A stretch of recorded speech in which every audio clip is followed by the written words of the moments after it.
అందరికీ నమస్కారం అండి. ఈరోజు మనం చెప్పుకునే అంశం డబ్బు, భోగం, సుఖం, కష్టం.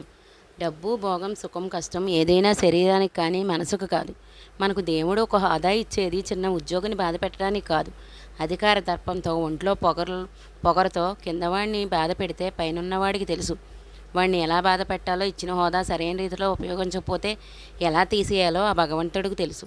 మనం చేసే వికృతి చేష్టలు ఆయనకి తెలియదు అనుకుంటే అది మన అజ్ఞానం, అహంకారానికి నిదర్శనం.